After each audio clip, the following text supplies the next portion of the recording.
Singapura, Sabah, Sarawak, dan Brunei untuk membubarkan negara boneka Malaysia.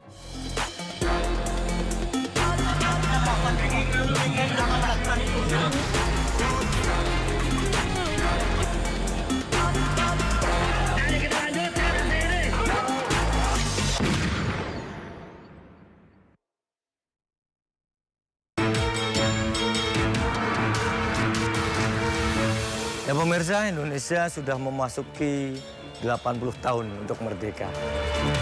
Namun mungkin tidak banyak tahu tentang cerita bagaimana perjuangan pahlawan kita.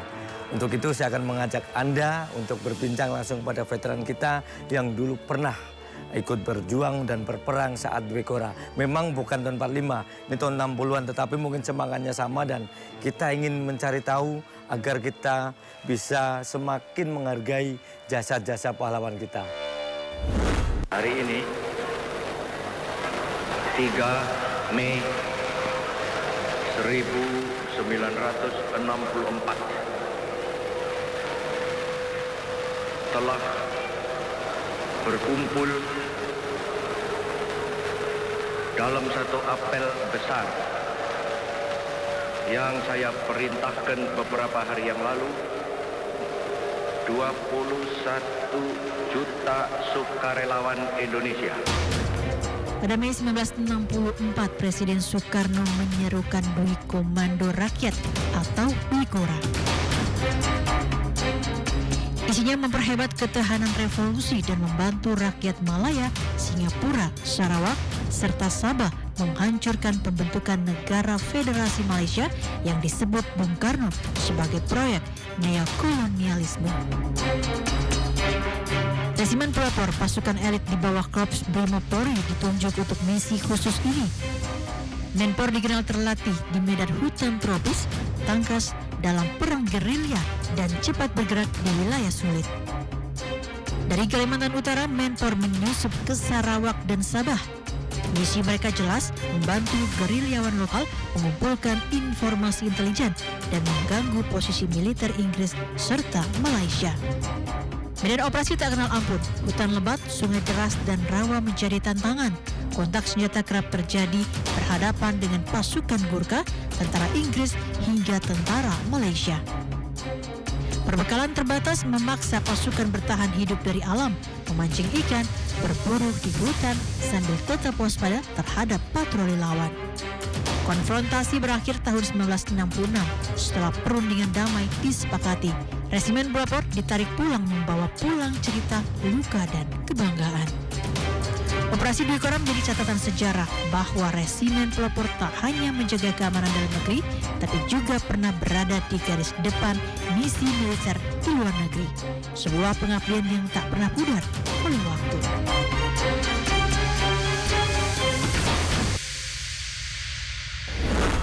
Salah satu tingkat daripada revolusi kita ialah mengganyang musuh daripada revolusi Indonesia dari luar. Saya komandokan sekarang satu gerakan sukarelawan Indonesia.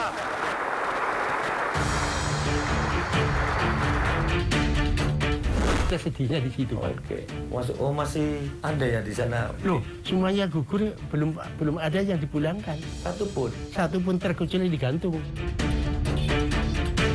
Usman Harun dulu kan. Oke. Jadi dimakamkan di makam pahlawan di Kalibata. Oke. Tapi kawan-kawan kita sama sekali Tidak ada satupun.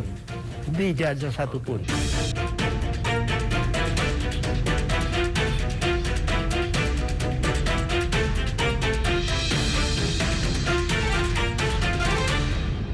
Ya pemirsa, saat ini saya sudah bersama AKBP Purnawirawan Surito. Ini adalah mantan anggota polisi dan veteran ini waktu Dwekora melawan Malaysia ya. Pak Surito, Assalamualaikum, apa kabar? Waalaikumsalam warahmatullahi wabarakatuh. Oke. Ini Bapak kayaknya masih ini, Bapak usia berapa sekarang Pak? Baru 80. Baru 80, alhamdulillah ya, saya dapat setengahnya Pak.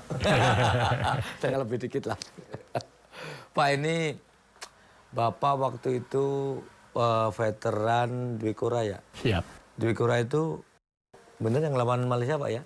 Iya. Oke. boleh cerita nggak sih Pak waktu itu seperti apa sih Pak, masih ingat nggak? Jadi saya ceritakan sebentar ini Pak ya. Iya. Waktu itu berangkatnya dari pelopor, yaitu satu kompi, yaitu berangkat pakaian preman, pakaian baju duane. Karena jangan sampai ketahuan kawan maupun lawan. Dari Tanjung Priok naik kapalnya juga kapal Bea Cukai. Dulu namanya duane dulu kan. Habis itu langsung dari Tanjung Priok langsung ke Tanjung Pinang. Tanjung Pinang. Di situ ada pos kompinya juga di Tanjung Pinang di daerah Kawal. Mungkin kecamatan mungkin ya. Mungkin ya. Saya dari Kawal di Kamal mana di Tanjung Pinang itu. Akhirnya dibagi-bagi tiap peleton untuk menduduki pantai, Pak. Pantai-pantai semenanjung di Tanjung Pinang itu untuk pemberangkatan pendaratan ke Malaysia. Tapi di situ pembendaratannya bukan semuanya satu kompi, tidak Pak. Satu peleton 3 perahu misalnya. Jadi ada 3 tim. Satu peleton berapa orang Pak? 100 ya? Satu peleton ya kurang lebih 100 lebih. Dulu kan namanya kan tim bukan regu. Waktu pelopor. Kira-kira 100-an lah ya? Ya udah. Habis itu saya ditempatkan di Tanjung Berakit, juga di Tanjung Pinang. Di semenanjung pantai. Lainnya kan sudah pada berangkat. Jadi saya cerita ini yang saya alami Pak. Iya. Yang saya alami, jadi tahu gitu. Betul, ceritanya Bapak ya. Nah, setelah pada berangkat sana, saya juga tahu berangkatnya kapan hari apa, jam berapa saya tidak tahu. Jadi saya cerita persis dari peleton kami. Sebelum berangkat, nama saya udah samaran Pak. Namanya Muholid, pangkat Sersan Mayor, TNM, Tentara Nasional Malaya. Divisi 1 Sang Pertala.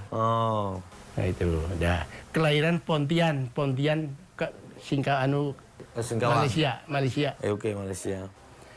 Sebelum berangkat di briefing dulu Pak, yang namanya Samsudinur. Samsudinur itu calon Perdana Menteri Malaya Merdeka. Samsudinur. Nah, di situ terus saudara-saudara sedang ditunggu-tunggu oleh rakyat Malaya yang ingin merdeka. Nah, nanti kamu pendatang sana dengan membawa bendera merah putih yang ada bintangnya. Yaitu untuk ditancapkan setelah nanti daerah saya yang direbut. Yang itu mungkin benderanya yang dipakai Singapura mungkin sekarang. Itu udah. Setelah begitu baru kita pendaratan ke sana. Satu peleton itu yang 3 tim yang dipimpin Pak Titale, komandan kompinya. Nah, untuk itu. Terus peleton saya bukan peleton, dipimpin Pak Taboki. Nah, jam 8 malam, kurang lebih jam malam, 3 perahu kita berangkat. Berangkat, tapi yang bawa tekong. Nah, jadi di tengah laut kita akan lewat Laut Cina Selatan. Nah, di tengah laut kita terpencar Pak. Pertama gelombang, kedua karena ada kapal-kapal perang itu takut kita menghindari di kapal perang. Kapal perangnya Malaysia. Iya. Nah, habis itu yang 2 nggak tahu kemana, yang 2 perahu, lah saya bisa langsung mendarat ke sana di pantai di daerah Kota Tinggi. Di Kota Tinggi. Kota Tinggi udah Malaysia ya? Iya, udah Malaysia itu, udah Malaysia. Nah, termasuk tekongnya juga ikut, tapi perahunya ditenggelamkan. Soalnya mau balik ke Indonesia udah kesiangan. Daripada ketangkep mungkin. Nggak ikut. Dan 1 orang sebagai penunjuk jalan namanya Tambun. Tapi sebagai penunjuk jalan nggak tahu apa-apa malahan. Tambun itu orang Malaysia juga yang lari ke Indonesia. Nah setelah begitu langsung kita ganti bajunya pakai loreng itu Pak. Nah, udah kurang lebih 1 minggu bahan makan udah habis. Ya kita survival 1 minggu itu kan. Nah, udah survival. Terus kita nyari kampung Pak. Nyari kampung pas ketemu ada perempuan yang kerja di kebun karet. Ditangkap sama komandan saya namanya Pak Taboki. Tangkap. Dari mana kamu? Orang mana? Orang Banjarmasin dia ngakunya. Nah, di mana sih yang ada kampung? Oh di sana Pak, di sana. Baru kita observasi dulu, begitu aman, baru kita masuk ke kampung. Pas kebetulan di situ jual sembako. Nah, habis begitu kita makan dulu karena dianggap aman. Kita masak dulu, makan di situ. Baru kita berangkat pakai truk truk yang akan jemput karyawan itu yang kerja karet. Oke. Nah, begitu berangkat, tapi helikopter ngikutin terus, Pak. Helikopter ngikutin terus. Ya kira-kira sudah sore, baru kita turun, Pak. Turun untuk diturunkan, jalan kaki masuk ke hutan. Oke. Setelah masuk hutan, nginep di situ, Pak. Ya bergantian pengawasan. Kira-kira siang, jam 1 siang itu, yang jaga itu, siapa itu? Siapa itu? Langsung ditembak. Baru pertempuran, Pak, di situ. Pertempuran, sana gugur, sini gugur. Persis yang namanya Taboki, Komandan Pertahanan saya, gugur, persis di samping saya. Persis di samping saya gugurnya. Wah, ini Pak Tabu udah gugur ini. Udah, akhirnya kita nggak tahu ya kemana kawan-kawan kan. Tahu 7 yang gugur, Pak. 7 gugur. Waktu itu satu kapal dengan Bapak ini, ya, berapa orang semua? 11. Oh, 11. 11. 11 terus ini pertempuran 7 gugur. Iya. Sisa 4. 4 yang 2 nggak tahu misah kemana. Dan saya langsung bertemu sama Dudung. Ya, ini itu Pak. Dudung. Oh iya. Dung, kita harus keluar di sini. Kita udah terkepung ini, udah terkepung. Ayo merayap. Karena semak-semak Valencia kan nggak ketahuan, Pak. Ya. Udah merayap. Nanti kalau ada lawan ke depan, kamu lihat, kamu naik belakang saya. Oh iya. Baru kedengaran ada suara siul-siul, Pak. Oke. Mungkin mencari konsolidasi dari pihak tentara sana. Dianggapnya kita mungkin udah gugur semuanya. Kurang lebih jarak 5 meter kelihatan. Ini bagian saya, Dung. Oke. Tembak. Baru kita lolos, Pak. Baru kita ditembakin. Tapi alhamdulillah Tuhan masih melindungi kita. Sama orang tua kita itu. Enggak ini. Udah masuk ke rawa-rawa. Udah istirahat dulu, Dung. Nanti malam baru kita keluar. Udah, betul. Istirahat dulu, minum. Tapi minumnya ya air rawa, kayak asin kan. Yeah. Udah. Begitu malam keluar, ditembakin lagi kita, Pak. Kita langsung lolos. Udah. Habis itu jalan terus gitu, Pak. Jalan terus. Habis itu, kok ada sungai. Sungai di Johor. Kita mau nyebrang kan tidak mungkin. Kondisi kan, Pak, sudah ini sekali-kali saja, Pak. Akhirnya ada perahu yang ini tadi, Pak, yang ada pakai Johnson. Tapi yang akan saya tembak, saya juga mati ya. Si Dudung, jangan Pak Rito, jangan deh. Kita nanti juga mati juga kalau ditembak. Belakangnya ada yang perorangan naik itu perahu. Baru kita kan di atas, Pak. Saya turun, todong. Sini. Takut, Pak, ada askar tentara Malaysia. Tidak, sini saya mau nyebrang. Batu diseberangi kita, Pak. Seberang. Udah, habis itu terus kita istirahat, sembunyi. Tidak lama lagi kedengaran suara Johnson. Suara Johnson rame banget, Dong. Jangan-jangan dia lapor itu. Udah. Tahu lama resak suara ini kan. Betul, Dong. Lolos kita. Lolos. Nggak ketahuan. Ya akhirnya kita merana terus, Pak. Survival terus, Pak. Setelah itu sana makannya ya daun-daunan, kita rebusin pakai spiritus yang kristal itu kan, Pak, pakai kaleng itu kaleng tinggalan susu Inggris mungkin itu kaleng kosong. Udah biji karet kita bakarin. Pas ada tikus lewat, dapat tikus ini. Baru kita bakar, kita bagi 2 gitu. Dan nggak mau makan apa sih, Pak? Jadi yang Bapak makan termasuk tikus dibakar ya? Iya. Jadi lauk gitu. Ya bukan lauk ya, makanya nggak ada nasi. Makan pokok ya? Ya dimakan sama itu. daun-daun gitu. Iya, itu aja. Jadi kayak lalap dong. Ya, yang penting wong namanya nibung aja yang muda-muda dimakan mentah. Oke. Ya terpaksa. Jadi kalau ada monyetnya pada makan di atas, kita senangnya apa, Pak? Yang jatuh pada itu bagian kita. Oke. Sampai gitu, Pak. Berapa lama Bapak itu survival itu? Ya, hampir 2 bulan, Pak. 2 bulan? Iya. Udah. Habis begitu terus kita kan ingat pada waktu perundingan Bung Karno sama Tunggal yang di Tokyo. Katanya tanggal 14 Mei pada waktu itu. Lah saya nunggu, kita udah pakai tongkat, Pak, selama itu. Udah jalan sudah nggak bisa sama sekali. Udah akhirnya tanggal 16-nya saya cari kampung berdua sama Dudung. Nah ketemu orang kampung. Tanya dia, dari mana? Sukarelawan. Tapi masih lengkap, Pak. Senjata apa masih lengkap. Udah. Tunggu. Begitu suruh tunggu, langsung kita dikepung, ditangkap. Ditangkap. Nah, ditangkap dibawa kantor polisi di Kota Tinggi. Nah, di sana mungkin kalau di sini Kapolres lah mungkin. Langsung dipeluk saya, Pak. Nangis dia. Kenapa awak baru tertangkap? Kawan-kawan awak sudah gemuk-gemuk. Wah, bilang gitu. Loh, saya ditendangin sama itu anak buahnya. Dimarahi malahan sama itu pimpinannya. Walaupun musuh, walaupun lawan, ini kan dalam keadaan sakit. Dalam keadaan sakit. Sampai dimarahin itu, Pak. Dipindahin ke kantor polisi lagi. Dikawal sama polisinya. Ini kawanmu ini. Kawan-kawan awak. Dia bilang gitu kan. Loh, kok kawan-kawan saya kan sudah banyak ketangkep di sini, ditahan. Saya kenalan, salaman kan. Saya Rito. Loh, Rito udah mati dari dulu, kok Rito lagi?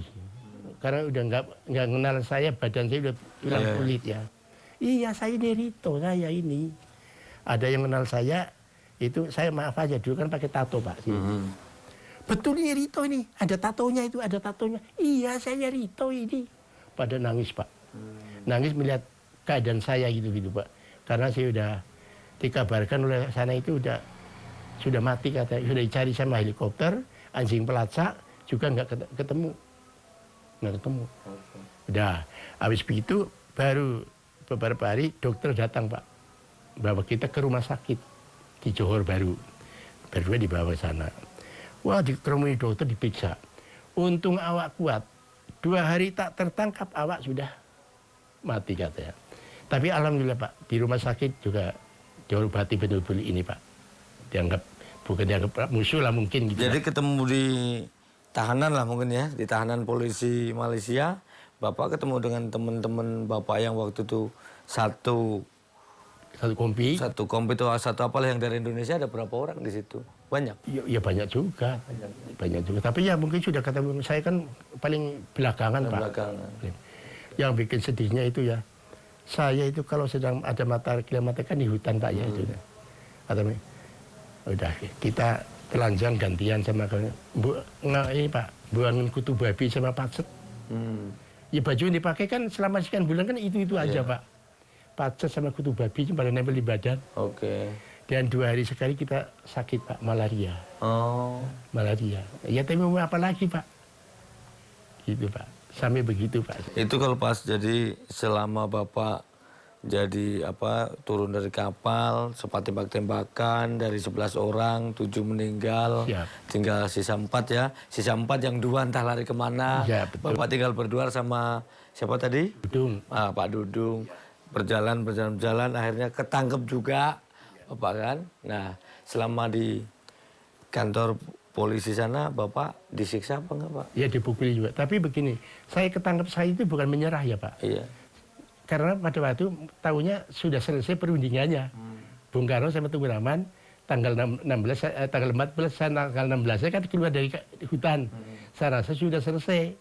Jadi seolah-olah kan saya bukan menyerah, Pak. Karena saya rasa sudah selesai perdamaian. Nah, itu, Pak. Ternyata belum. Belum. Ya saya nggak tahu Pak. Yang namanya di hutan berdua. Tahu apa, Pak? Nggak mungkin tahu kan, Pak. Baik, Pak, kalau gitu. Nah, kita nanti lanjut lagi, Pak, kita. Pemirsa, kita perbincangan seputar perjuangan Pak Surito ini kita lanjut lagi usai jeda yang satu ini.